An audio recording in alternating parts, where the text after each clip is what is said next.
following program contains adult themes. Some scenes may be too intense for some viewers. Viewer discretion is advised.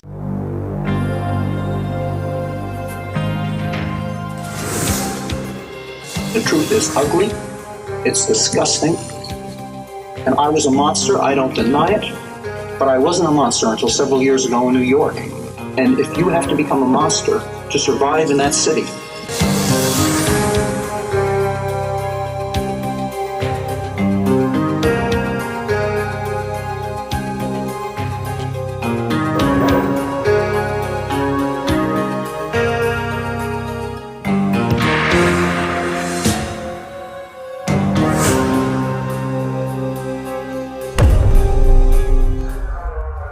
in a scene reminiscent of the Hollywood movie Death Wish, 4 men aged 18 and 19 were shot and seriously injured today on a Manhattan subway. Before jumping off the train and escaping down the tunnel, the gunman told the conductor the 4 were trying to mug him, and that's why he shot them. people talk about law and order and lawlessness. You talk about lawlessness. The city doesn't care about lawlessness. You talk about anarchy. That's what there is now.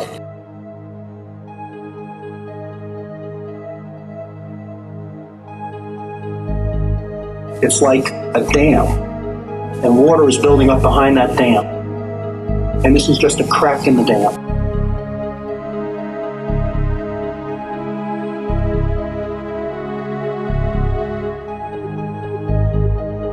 People who are violent are just let back out on the street again and again, and they're charged with nothing. Do you understand that?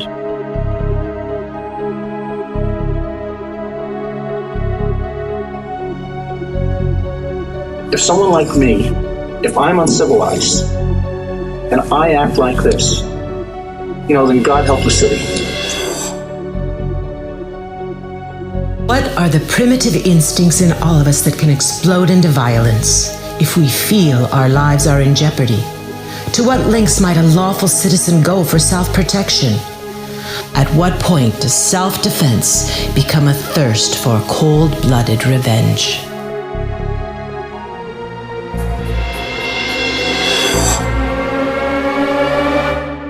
Why these 4? Why these 4? Oh, isn't that beautiful? You asked the question in an intellectual way.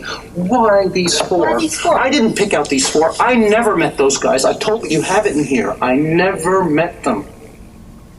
Why these 4, though? I mean, because I saw what they were intending to do with me, miss. They were intending to play with me, like a cat plays with a mouse.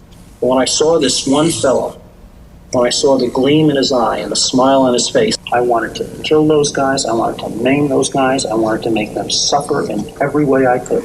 Look, if I had more bullets, I would have shot them all again and again. My problem was I ran out of bullets, and I was gonna gouge one of the guys' eyes out with my keys afterwards. And it was sadistic and savage. That was me. And that was me. Following the shooting, Goetz jumped onto the tracks and ran underground to an exit. He gathered belongings from his apartment and drove a rented car to Vermont. Then on December 31st, he turned himself in to the police and gave his videotaped confession. I decided I was going to kill them. When I saw his face, it wasn't the question. The question of being robbed is bullshit. I felt I was about to be beaten into a pulp. I was going downtown to have a drink before Christmas with a few friends. I walked in that car because I thought there was a seat, and I sat down. One of the fellows who was lying down, he looked at me and he said, "How are you doing?" Now, legally, that's a nothing statement, and this is an everyday statement, and that meant nothing to me. But things started clicking in my mind. Now, I was the only person in that section of the car with those 4. They were all either in front of me or on my right-hand side. When the 2 move on my left and the 2 are on my right, now that is a real fucking threat. And if you don't recognize that, okay, that is a real threat. At that point, the two were on my right and the two were on my left. I knew at that point I would have to pull the gun. And the one on my left, his exact words were, "Give me $5." He said it with a smile. When I saw the smile on his face and the shine in his eyes, that he was enjoying this, I knew what they were going to do. It was at that point, for combat you have to be cold-blooded. And I was. It was at that point I decided I was going to kill them all, murder them all, do anything. What did you think they were going to do? How can you ask a question like that? They were going to have fun with me, miss. What do you mean by that? What do you mean? What is your interpretation of that? I can't get inside your head. Beat the shit out of you. You thought they were going to beat you up. You just use a casual phrase. What are you saying? Miss, your attitude, you are so far removed from the reality, and yet they send you here as a professional to investigate this. It's beyond belief. Okay? Yes, we understand, but what we want to do is to hear it from you. We understand. Look, what they were going to do is enjoy me for a while. They were going to beat the fucking shit out of me. Okay? Before I started shooting, I wanted verification. I asked him quietly, I said, "What did you say?" He said, "Give me $5." I said, and I didn't say, as the paper said, "I'll give each of you $5." I said, "I'll give you $5. Now, let me explain one thing. To do something like this, how cold-blooded it is, and you can sit in your ivory towers and condemn it and say, "Oh, this person is a monster."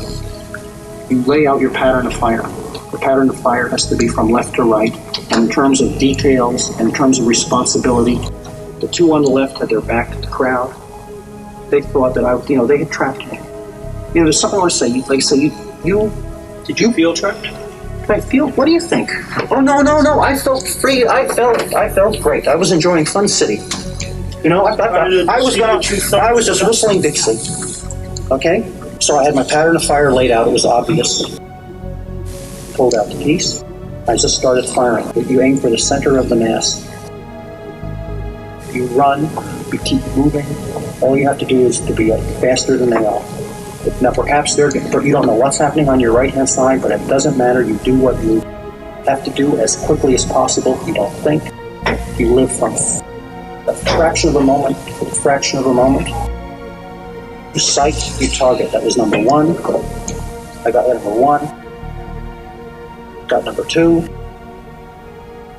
Now, the fellows on my right, one of them was actually pretending he wasn't with the other guys. Suddenly he changed his thing, and I think he held his hand up, he held a strap or something like that. And he just pretended, he didn't even look at me like he wasn't aware of what was going on. It looked like he was trying, I don't know if he was facing me from the front or from the back or whatever. It seemed as if he was trying to get through the steel wall of the subway car. But he couldn't. And I let him have it. And I let one of the other guys have it.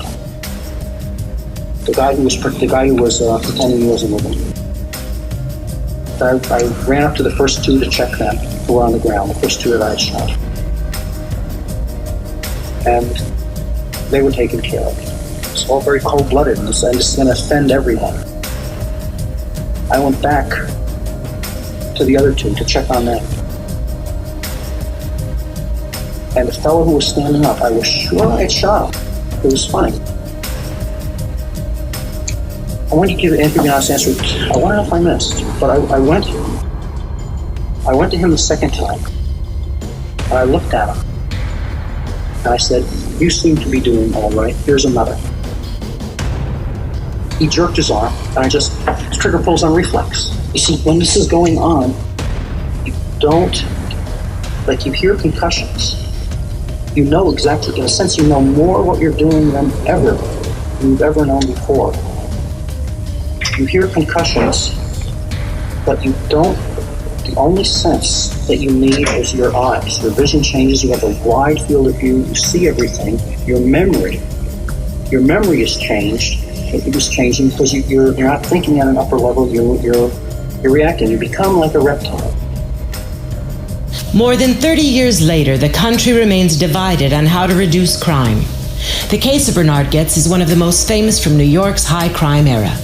Was Goetz justified? Or does it only make matters worse when ordinary citizens take law into their own hands?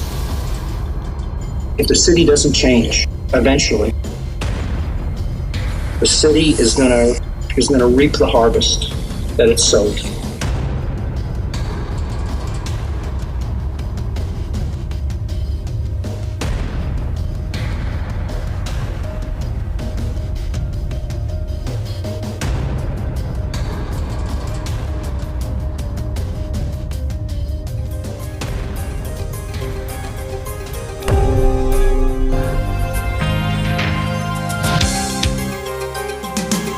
Smoked the rest of my joint, waiting for her to get back up, thinking that she was just faking on me.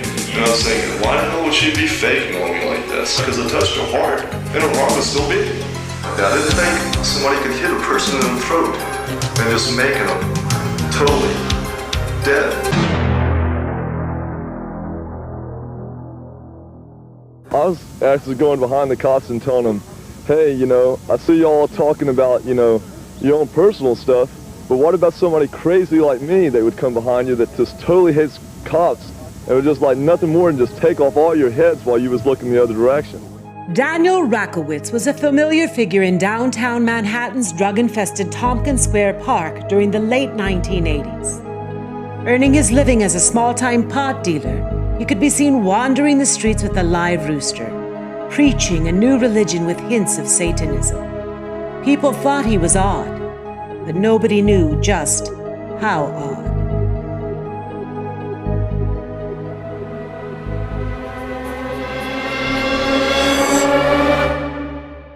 Why don't you just tell me in your own words, what happened to Monica?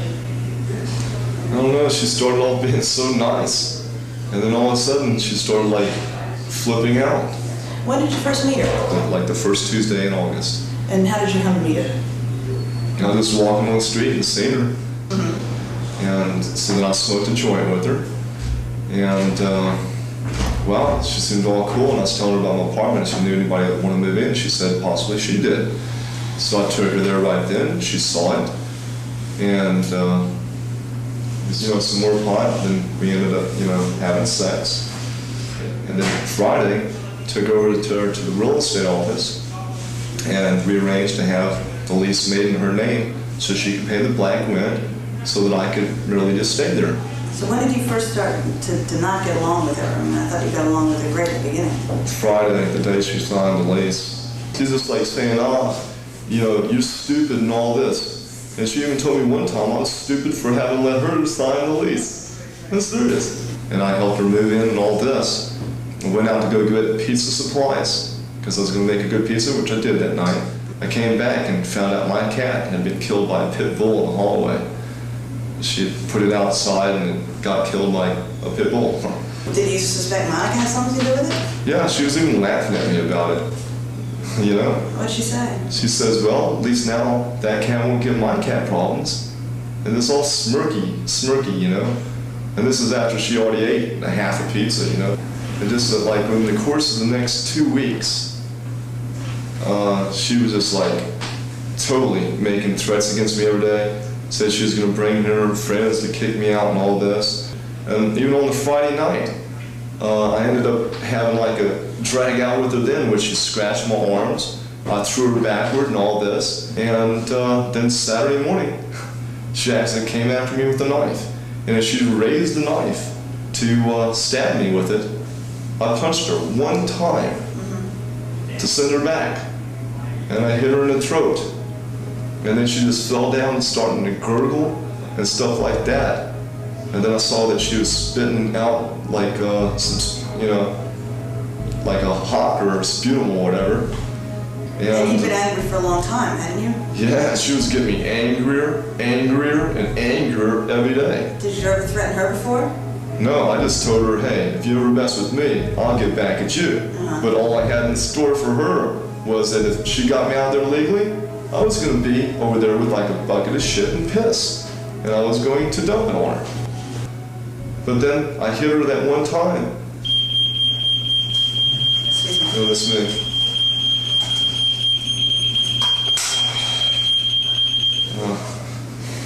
business calls? Marijuana deliveries.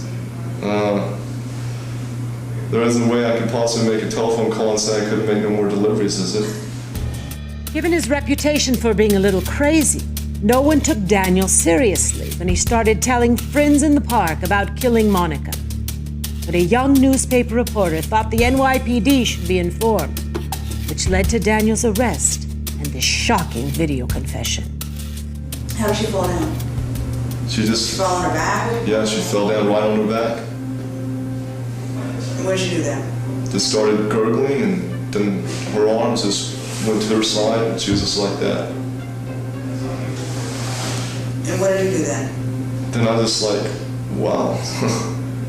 You know, and I was just like, I was waiting for her to get up because I didn't think I'd done nothing to her. Really. I was just like thinking, she's just faking it, you know? As hard as you hit her, you didn't Yeah, and I was thinking, you know, well, I don't know why the hell she's faking it. And then I went ahead and lit up my joint again, smoked the rest of my joint, you know, waiting for her to get back up.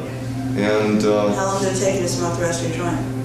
Like maybe 5 minutes. And she was lying on the floor gurgling the whole time? Yeah. Still making noises? No, she like totally wasn't making no more noises. And I was thinking maybe she's like holding her breath because I touched her heart. And her heart was still beating. How long was she lying there with her, you know, heart beating? Oh man. For like 45 minutes. And what did you do?